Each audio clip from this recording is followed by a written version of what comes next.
Hello everyone, welcome to a new video. So I was recently going to Reddit and I came across this article. So मुझे लगा कि topic थोड़ा सा interesting है तो इसको ओवर कर लेते हैं वीडियो के लिए. तो वैसे आज बाहर आया हूँ तो इसलिए थोड़ा सेटअप थोड़ा सा मतलब डिफरेंट है. तो चलो कोई बात नहीं, लेट्स रीड इट. आर्टिकल का टॉपिक थोड़ा ऐसा है कि what makes the language good for game development and while other language good for web development. Let's read it. For example, C# and C++ are good for game development. Java is good for Android apps. JavaScript for web development. C++ for operating system development, etc. Like game development में ज़्यादा C# use होता है और C++ इतना use नहीं होता. लेकिन app development के लिए जावा एक टाइम पे यूज़ होता था, अब भी यूज़ होता है, लेकिन अभी ज़्यादा कोटलिन ज़्यादा यूज़ होने लगा है अभी एप्स के लिए. ठीक है. और जावास्क्रिप्ट तो यूज़ होता ही आया है वेब डेवलपमेंट के लिए, और टाइपस्क्रिप्ट भी यूज़ होता है अच्छा खासा, और C++ तो वही ऑपरेटिंग सिस्टम के लिए यूज़ होता है. Okay, is there something inherited in this languages that makes them better for something? Did the creators intentionally make them to be good at these things? Also, how C# is good for game development when it is highly based on Java, which is not good for game development? तो like Java तो तुम्हारा like androids apps के लिए use होता है, लेकिन C# जावा के ऊपर ही बेस होकर बनाया गया, तो उसको लाइक C# यूज़ होता है गेम के लिए और जावा यूज़ होता है एंड्रॉइड एप्स के लिए. तो लाइक ऐसा है, मतलब लाइक सी से C++ बना और उसके बाद C++ और C को मिला के जावा बनाए, और जावा के ऊपर बेस करके C# को बनाया गया है. तो थोड़ा सा मतलब ये थोड़ा कंफ्यूजिंग टाइप का है. लाइक C# जावा के ऊपर बेस्ड है, लेकिन जावा यूज होता है तुम्हारा एप्स के लिए और C# यूज होता है तुम्हारा गेम्स के लिए. तो लाइक ये थोड़ा क्वेश्चन पूछ रहा है थोड़ा सा. वैसे वेरी रिसेंट आर्टिकल है ये, 11 hours ago. Let's read some comments. For JavaScript and web development is because JavaScript is the only language that runs in the web browser. If all the web browser supports Lua or some new languages, then maybe JavaScript wouldn't be the language of choice. Additionally, you could argue that TypeScript is the web development language, but its complication phase turns into JavaScript. So it is TypeScript or JavaScript. और like JavaScript is the only language that runs on a website.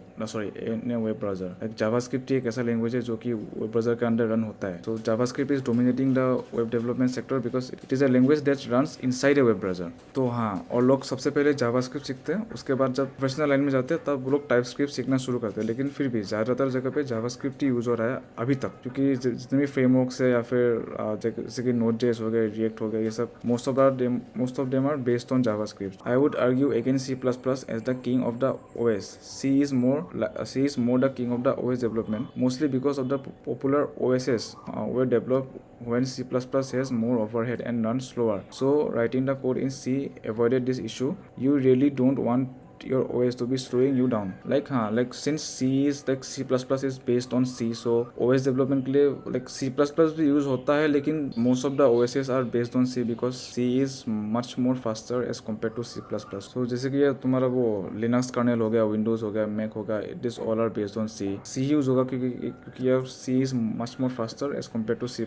So most of OS development में C ही ज़्यादा use होता है C++ के comparison में. C# and game I have no comments on. My guess would be time to take market. Some programming language let you produce code faster with fewer bugs. The code may not run as fast as code written in another language, but as long as it runs fast enough, then people will buy it. The company will make money and the developer will get paid, so everyone is happy. C# like game development में C# is for now. In game development, C# is like the most used language. A fairly basic reason is because of the game engine that are available. Java is fine. Minecraft and Runspace were originally written in Java, but this was before Unity. There are still JavaScript game engines out there, but Unity tends to be better, especially for indie developers. And Unity uses C#. The other engines is Unreal and that uses C++. एक time पे जब मैंने भी थोड़ा सा भी game development वगैरह किया था, तब यूनिटी गेम इंजन में जावा यूज़ होता था उस टाइम में, लेकिन अभी यूनिटी गेम इंजन में लाइक C# ज़्यादा यूज़ होता है.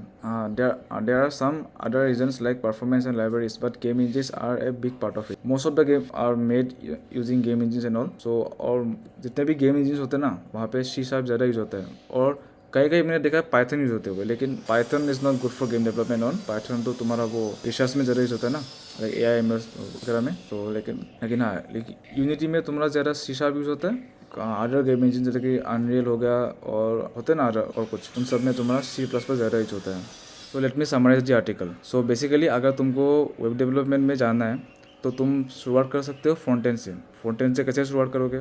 सबसे पहले HTML सीख लो, उसके बाद थोड़ा सा CSS सीख लो, उसके बाद थोड़ा बहुत साइड प्रोजेक्ट्स बनाओ। जैसे क्लोन वेबसाइट हो गया, सपोज फेसबुक का क्लोन हो गया, या फिर तुम्हारा अमेजोन का क्लोन हो गया, ऐसे बनाओ कुछ क्लोन। उसके बाद क्लोन वगैरह बनाने के बाद you can go for JavaScript. तो जावास्क्रिप्ट सीख लिया अच्छे खासे, और जावास्क्रिप्ट सीखने के बाद you can make some small small games like tic tac toe game हो गया, या फिर suppose like stone paper scissor game हो गया, ये सब बना लिया। उसके बाद you can go for Node.js। तो बैकएंड थोड़ा सीख लिया वहाँ पे। बैकएंड सीख के थोड़ा सा तुम लाइक डेटाबेस सीख सकते हो, जैसे कि MySQL हो गया या फिर MongoDB हो गया।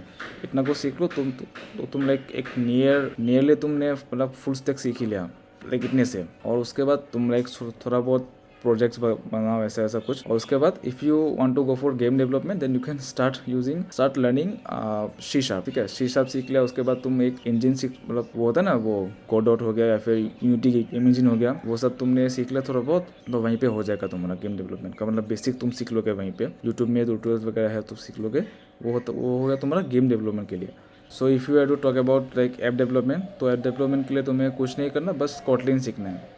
Kotlin सीख लो, अच्छा खासा हो जाएगा तुम्हारा। और जावा भी सीख सकते हो, लाइक जावा सीखने का तुम वेब ऐप डेवलपमेंट के साथ भी तुम और भी कुछ कर सकते हो। लाइक तुमने जावा में DSA करके रखा होगा ऑलरेडी, तो अगर तुमने ऑलरेडी जावा में DSA करके रखा है तो तुम जावा यूज़ करके तुम ऐप्स भी बना सकते हो।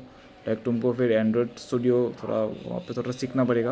तो हाँ, तुम कैन लाइक तुमने ऑलरेडी अगर जावा सीख के रखा है तो that you can make apps using Java. But if you like तुमने कुछ भी नहीं सीखा अब तक, तुमने DSA भी नहीं किया, कुछ भी नहीं किया, तब तुम you can like go for Kotlin के साथ जाओ। फिर इफ़ आर बिगिनर तो लाइक तुम्हें कुछ भी नहीं आता, बिगिनर हो तुम, तो then you can go for Kotlin use करो। फिर एंड्रॉयड स्टूडियो में Kotlin होता है वहाँ पे, you can let's learn Android studio and Kotlin। उसके बाद तुम अच्छा खासा कर लोगे। तो वो मतलब वो बिगिनर लेवल होता है ना एंड्रॉयड डेवलपमेंट के लिए। तो ठीक है, इस आर्टिकल ने तुम्हारे 3 चीज़ को कवर अप किया है, like web development, game development and your this one Android development. तो OS का भी बात किया, लेकिन OS तो अभी लाइक उसमें इतना बात नहीं हुआ है। लाइक ज़्यादातर तुम्हारा उन 3 में ही ज़्यादा मतलब बातें हुआ है, like web, app and games. ठीक है, तो ठीक है, अभी आज के लिए इतना ही था। इतना लंबा वीडियो नहीं था, ये शॉर्ट वीडियो था बहुत ही। तो ठीक है, बाय, मिलते हैं नेक्स्ट वीडियो में। Okay, bye bye.